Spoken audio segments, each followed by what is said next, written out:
Hi, everybody. My name is Alfonso Caldero, and this is the LDM Radio Sports Talk Show. Joining me this week is going to be Wesley Segundo, aka Wepa Man. This is the sports show that talks about sports, current events, and other events that have to do with sports fans. We will start our show today talking about the pandemic update. We're going to go a little quicker with this one. There was actually a soccer match yesterday. Orlando City defeated Inter Miami 2-1, and that is our first official post-pandemic team sporting event In the United States, more or less, or North America, to be honest. The MLS is back tournament is underway, and it's in the ESPN Wide World of Sports complex. And we have now it's a 24-team tournament because 2 teams had to drop out. FC Dallas has 10 cases of COVID-19, and Nashville SC has 9 cases. So I don't mean to stop you there, but I didn't know that Nashville had a soccer team. I didn't even know they cared about soccer to begin with. I didn't know there was 26 MLS teams, let alone 24. So. All right, so we're gonna go to the MLB. The MLB, the training camp has started in all of the home ballparks. July 23rd is opening day officially. With the New York Yankees facing the defending champion Washington Nationals. Max Scherzer versus Garrett Cole, And the Giants, the San Francisco Giants versus the LA Dodgers. Oh, that's gonna be a wild one right there. I'd have to admit, I'd have to think it's Kershaw versus maybe Bumgarner. No, Bumgarner is actually with Arizona. Oh, all right. So, July 24th, everybody else is gonna start the opening, their opening day festivities. So I've been watching the Yankee training sessions. They've been mildly entertaining with no other sports on on television. And it was great to see for the Mets that Cespedes looks like he's going to play this year. Does it look like he's going to play this year, or is he going to fall off a horse? If he ends up playing, that changes the whole dynamic of the Mets. Like they're going to be much more of a powerhouse if he's in that lineup, especially with the DH slot with everybody. Well, I mean, now that you think about it, the universal DH is like the safer route, and especially it'll save your pitchers, believe it or not. I know there's a lot of like these old get off my grass type of people that want to keep it like classic. You know, I'm a traditionalist myself, but sometimes change is needed. Look what happened to Chien-Ming Wang, for example. But there was one we've touched on this topic almost every week. There's one aspect that we missed though is the double switches that happen in the National League. It's basically like a whole different structure of strategy when you have to do the double switch and then you pull an outfielder so that you're able to change the batting order so that the pitcher is not up in the next inning. There's a lot of different advantages to. It's a whole different strategy. So I think that's why a lot of people that are used to the National League don't like the conversion to just the American League. But think of it this DH. way. I mean, if you got a multi-million-dollar pitcher, right, and he's throwing, like, let's say an average of 96 miles per hour, like 90% of the pitches that he throws, and then he swings a bat, he runs the bases, and next thing you know, he gets injured. Guess what? You lost your pitcher. So don't you want to, like, reserve your pitcher for, like, the playoffs, and especially when you need it most? I mean, I'd say so, but I mean, a true National Leaguer would just say to suck it up. That's it.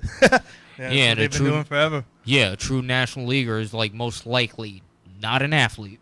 I don't. There's no real right or wrong answer. I think it just depends on what side of the fence you're on. Really. Well, it's not right or wrong. It's more like the logical answer.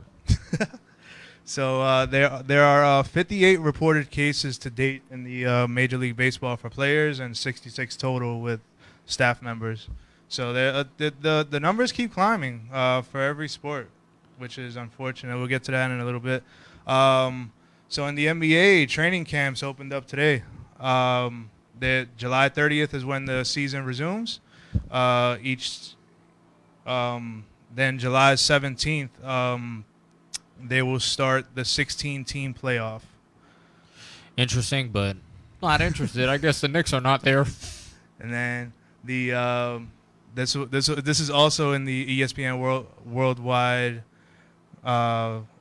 worldwide sports complex, and there's still 25 confirmed cases to date. There's no updated information on the NBA, so hopefully, if they're plateauing, that's good for them. If there's no new cases in a whole week. And then the NHL moved their dates a little bit since our last show. July 13th is going to be the start of training camp. And July 26th is when they report to the hub cities, which is Toronto and Edmonton. Yes, it is. Toronto and Edmonton. Both in Canada. And July 1st is when the 24-team Stanley Cup playoff tournament is going to start. And we have 35 cases to date. They grew a little bit since last week. Still not an outstanding number. Then the NFL. The NFL, right now, it still looks like they have 2 preseason games instead of 4. But there is talk of them canceling the whole preseason and just going straight into the playoffs. And they are going to just play it down to the wire. Wait. You're telling me that they're going to cancel preseason, cancel the season, and then just go straight into playoffs? No.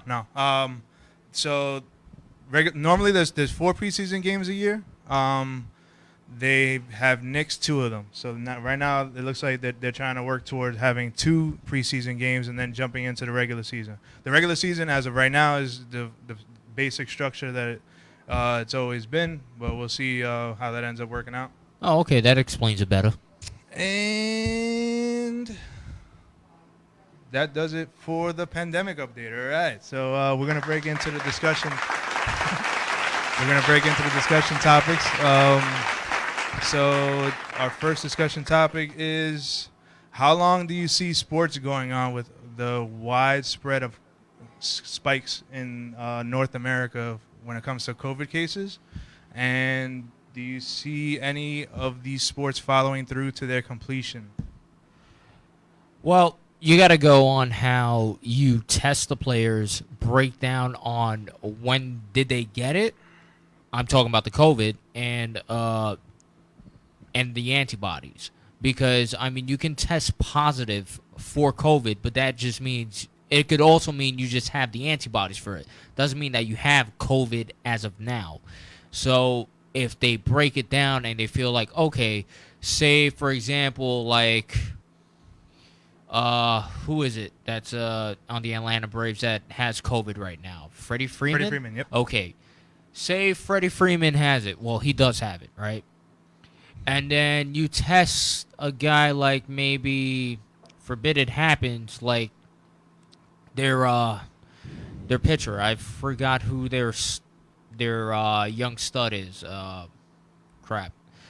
Anyways, let's just say Ronald Acuna, for example. Let's say he had the antibodies for it. Doesn't mean he's currently positive. He just has the antibodies. So he's clear to play. So it's all about the screening process on how you test the players and if you feel it's safe or not. The reports are that there's multiple tests being done every day. Pretty much like 3 or 4 times, I'd imagine, throughout the day. The basics of it is to have everybody come in, and then they get tested, and then if they have to get quarantined, they get quarantined now. And then everybody else stays together, and then once the players are healthy, they end up joining the team. And then theoretically, especially in the NHL and the MLS and basketball, they want to keep everybody together in the same central places so that they don't get infected, and they stay healthy together, and they'll be able to all be available to play these games. I think some of the issues are that baseball and football they're traveling to the other respective stadiums, so like they're gonna have a much bigger challenge as far as like keeping everybody safe, keeping everybody together when the frequency of going on the planes starts to increase. I think if if too many big players and too many players in general start dropping out, like in MLS where two entire teams have to drop out, like the worst case scenario would be for all of these sports to go through this process and having already lost so many millions from lost revenue, and then having to end the season. You know, like they're basically not having it to its completion is going to be even more of a waste of money and lost revenue and things like that. It's a very tough scenario, and safety is definitely the top priority there. And there's a tremendous amount of TV revenue on the line that has to, I don't, honestly, I think if there's more spikes everywhere, I don't think that there can consciously be a full completion of these sports, no matter how segregated they are from everybody else. You know, it all depends on how it is, especially with the ESPN zone that soccer and basketball, it's in Florida, and Florida has like record spikes every day almost. So what you do, here's my suggestion. It's like with the guys in boxing and UFC, but mostly boxing, especially with ESPN, how they're showing the top ranked fights every Tuesday and Thursday. What they do is that they have these fighters in a bubble. When I mean a bubble, I'm not talking about an actual plastic bubble. I'm talking about like a location where they stay and they cannot leave unless they're authorized to. Right. So they have certain areas. And they have severe penalties if they actually do leave. Yes, they do. Which one fighter did face, well, his trainer actually, because he decided that he was going to leave the bubble. And this was about 2 weeks ago. It was a good fight too. So, with what I'm saying is that have the MLB players travel in a bubble. If they're going to face each other in different areas, like, for example, if you have the Yankees coming into Nationals Park, don't have a bubble zone. Don't let them travel outside of that bubble zone. You stick as a team, you come as a team, you eat as a team. I ain't gonna say shower as a team because that's a little weird right there, but yeah, you get the point.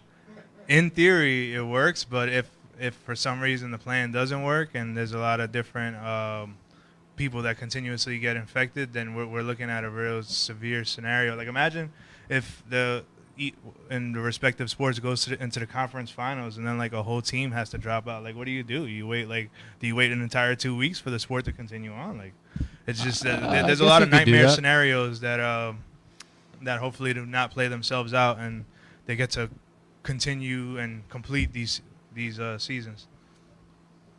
All right. So next topic is the Cleveland Indians and Washington Redskins have announced that they're taking a look at changing their names because it's derogatory toward Native Americans. And both of these franchises have been around for about 100 years, but unfortunately now is the time that they want to start taking a look at that. What are your thoughts on that? Well, here's my thoughts. I'm like, yeah and no. The Indians, let me just say this. I don't really have much of a problem with, if you want to be honest with. Now, the logo that they had, they did the right thing. The logo, they did the right thing because you had an Indian head with the skin color of red. Redskin. Now, that one, I agree with the name change because that right there is a very derogatory term towards Native Americans, which, in case if some of you have done your history, it was used a lot during the Trail of Tears. Yeah. So, I think this is a society pressure situation going on that seems to be going out of proportion just from, the Washington Redskins announced that they were going to take a look at it, and then the next day the Cleveland Indians decided that they were going to take a look at it. Now, one interesting stance in this is the Chicago Blackhawks and the Atlanta Braves have stood pat with their names. They They have basically said that they're going to educate people more and kind of give more of a tribute to the reasons why they're named the way they are, and they're not basically not gonna change the name. I mean, believe it or not, a few years ago, I think this was around 2014 or 2015. There's a Native American tribe with the name Black Hawk in it. And they looked at the Chicago Blackhawks, and they did say they did not find the Chicago Blackhawks to be offensive at all. Yeah. So that's why they're staying with it. The Chicago Bears. Did you say the Chicago Bears? No, the Atlanta Braves. Oh, the Atlanta Braves. Okay. That I don't see derogatory, to be honest. Well, they do have the tomahawk. They have the tomahawk chop, which is that's been brought up in the past. That's not exactly. I mean, what's so wrong with that? Well, in this society, like, does there have to be like a clear cut reason why it's wrong? Like, there should be a clear cut reason why it should be wrong. I mean, you just can't go anywhere and just look at somebody's hat. Like, I'm looking at Dro's hat right now, and it says something in white lettering. Blessed. That's very offensive. Because it's in white lettering. I mean, do you see what I'm saying right there? Atheists who, I don't know. Yeah, it's offensive to me, man. Well, I mean, it's just, it's society pressuring the situations, and, nothing's going to happen quickly. Like, it's not going to happen like this season. Because, I mean, in less than 2 weeks, the baseball's going to start, so the Indians aren't going to You know what we should do with this? This is the boxer talking to me. Just have the people that find this offensive wrap up gloves, give them blue gloves, right? The people that don't find it offensive, give them red gloves, have Top Rank put them in a fight in one of these cards, either Tuesday or Thursday, and whoever wins out of that whole team, you basically decide who's the victor there. All right, so are we doing weight divisions for that too, or are we just... Yeah, we could weigh them. We're gonna do it amateur rules. You can't have any facial hair, and if this is tournament style, you got to be either on the dot of your weight or under. And if you announce over, let's get ready to rumble. That's it. You lose. Round one fight. Fights. So another thing is the Blackhawks. I think the Blackhawks have always gotten a pass when it comes to the name. That they've been the only ones that have never really had anything really tied into it other than the explanation of the rule. But we have 2 out of 4 Indian Native American related teams that are going to be changing their name very, very soon, which it also helps. It's going to help their marketing because now their fans have to buy all new gear. So that's going to end up helping them in the long run. I mean, if you really want to decide to change the Chicago Blackhawks, I got a good name for you. It can't happen. The Chicago Taínos. You know why? Big Puerto Rican population in Chicago, believe it or not. You'd have a better chance changing the whole NHL name, like than changing the Chicago Blackhawks. Featuring with a side of guinepas and alcapurrias and huepa. So can we get the reggae horn? All right, so the Cleveland Indians have been around since 1901. The Washington Redskins have been around since 1932. So these are radical changes. This is not going to be an easy thing for them. Well, I will support the change in the Redskins. To be honest, I don't like the Redskins for one reason. Well, 2 reasons. It's a racist name. It's very derogatory, and I'm also a Giants fan. So if they were the New York Redskins and you grew up being a Redskins fan, no, I would change it. I would change it. I would change it. Sure. No, I'm so serious. I would change it, man. All right. So the Boston Braves. Ain't no blood here. The Braves have been around since 1912, and then Boston Braves 1912, and then they moved to Milwaukee in 1953 before landing in Atlanta in 1966. So they've kept the Braves name the whole time, and I mean, the Braves did, when they were the Boston Braves, they did have a yellow Indian head. But it's nothing like what the Redskins have. Yeah, that was a much or the different time Cleveland back Indians.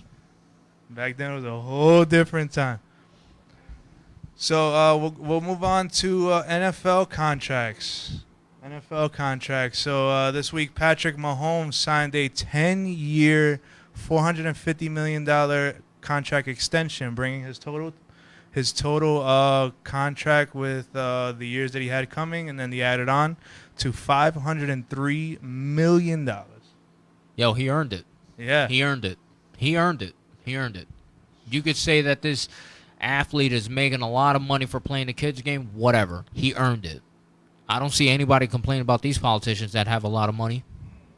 Well, I think when you look at the scale of what everybody else is making, it does seem it seems good, but unfortunately, when you have so much in one player, and then when you have so much in a mobile quarterback, that is a very, very big risk, because if at any point Mahomes is going to go down, and then it's going to screw up everything. Everything's a big risk. Yeah, everything. I'm not totally against the signing. I think 10 years is a little bit much, but I mean the football contracts. Let's face it, they have the guaranteed years, which in this one's probably going to be like 5 years of the 10 is guaranteed, and then if he sucks or if he gets hurt or something, they're just going to cut him anyway. So no, I mean he brought the Super Bowl for when was the last time they won the Super Bowl before this year? I mean this past year. Won Super Bowl II. I believe Super Bowl II, before the Jets. Yeah, but no, not Super Bowl. They played in Super Bowl II, but they didn't win. The Green Bay Packers won. Yeah. Oh wow! So they had some cheese, huh? Yeah, but I think the NFL contracts as a whole, it just in any other sport, this would be like a 10-year lockdown, like a handcuffing contract. But I mean. Well, when it gets down to the later years of the contract, this one's he's not going to stay a Chief until 2033. What's so it's just not going to happen. What's so crazy about that is that they have a salary cap, and they just gave him a lifetime baseball contract. If you really break it down, well, it's $189 million is the salary cap. So if he's making, it comes out to $45 million annually. I mean. It's tough, but he's a great player. There's no question about it. I don't think that any contract that lasts over 3 years in the NFL really makes it to full term. It's a very everybody physical they sport. get too old, they get cut, they get hurt, they get cut. This isn't like. Like when the Yankees had Alex Rodriguez, they wanted to cut him. They actually did cut him, but they had to pay him the actual money. It's just NFL football contracts are very fickle in that respect. They basically told him, sit down, drink your presidentes, and we'll pay you. We don't want to see you. So, and then Cam Newton signed with the New England Patriots, former MVP, signed for $1 million minimum. $1 million minimum. If he gets cut in camp, it's $500,000, and $7.5 million is the maximum that he can make, which is he was probably making more in Auburn than he's going to be making as a New York Patriot. I mean, as a New England Patriot. I mean, is he going to change the way he dresses? Like, it's like he's got like a friggin' messed up Grand Theft Auto online outfit every game he plays. Like, what is he looking like? A Saints Row character over here? I just think with Belichick in control of him, I think is gonna be interesting if Newton's healthy enough to carry it out. MVP out of nowhere. Watch. And Jamal Adams has a saga going on for the New York Jets, where he's trying to get an extended contract. He's trying to get like his rookie contract ripped up with 2 years left on it, and is trying to get like a whole new deal with $17 to $20 million a year. And right now, that is causing quite a stir for the New York Jets. Yeah, I mean, look, I'm all for people to get better and stuff, but yo, my man's. You signed the contract. Okay. So I do I think that, in football contracts, the same way that they'll cut you, they should reward you if you have exceptional play. But unfortunately, the way he's going about it is very detrimental to the team. He's blasting social media, blasting the Jets. Yo, that's not gonna help. Just work your butt off, man. Just play hard. Bring them something, all right? And then you could talk what you want to talk. All right, and then finally for today, we're going to talk about the New York Yankees hair policy. Andrew McCutchen who played for the Yankees for half a season in 2018, said that they should change the policy because it compromises individualism, to paraphrase. So what he's saying with that is, like, he doesn't want to be the same as everybody else. I mean, I could get it. Although, like, it's really the way that George Steinbrenner had it. It's more like the military approach. You come in there, and you're not going to have any facial hair, and you're going to keep your hair at a certain length. In my opinion, it's old. Let's get rid of it.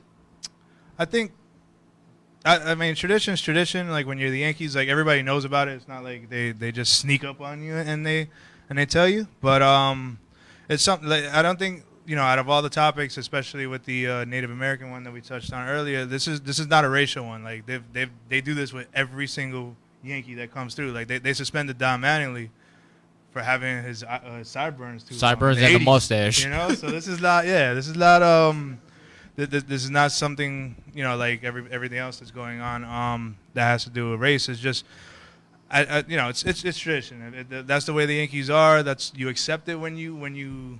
I get the whole tradition aspect. I get it. Just let's let go of it. Let's have everybody have, like, their own individual aspects to it. I liked it, but let's be individual, man. Yeah, that's that trendy stuff. Yo, if I want to, like, Yankees aren't about if I want to grow a friggin' beard with the Yankees and pimp a home run with a Jesus cross on my chain, let me do it, man. Let me wear some grills. Yeah. All right, and our final tidbit for today. So the highest paid player in the MLB this season is going to be Prince Fielder. Yep, Prince Fielder. So 2016, he was a Texas Ranger, and he had to retire early because of neck issues. Which sucks. The Texas Rangers agreed to pay him $24 million in 2020. Insurance policy right there. So with the he gets the Bobby Bonilla benefit for one season, and he will be the highest paid MLB player this season. Make that money, take that money. All right. So.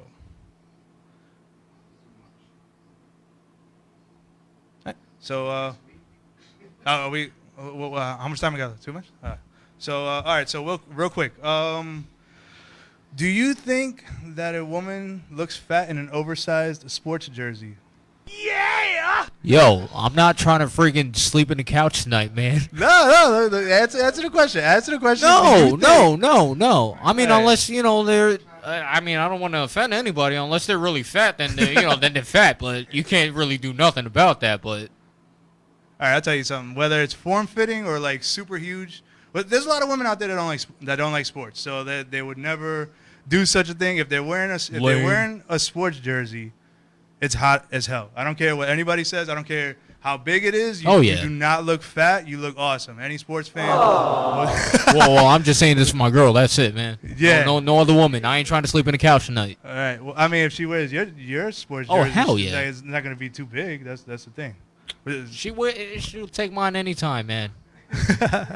All right. So that does it for our show for this week. Thank you very much for joining us. My name is Alfonso Caldero and Wesley Segundo, a.k.a. Waypa Man. LDM Radio Sports Talk. Thank you very much. We'll see you next week.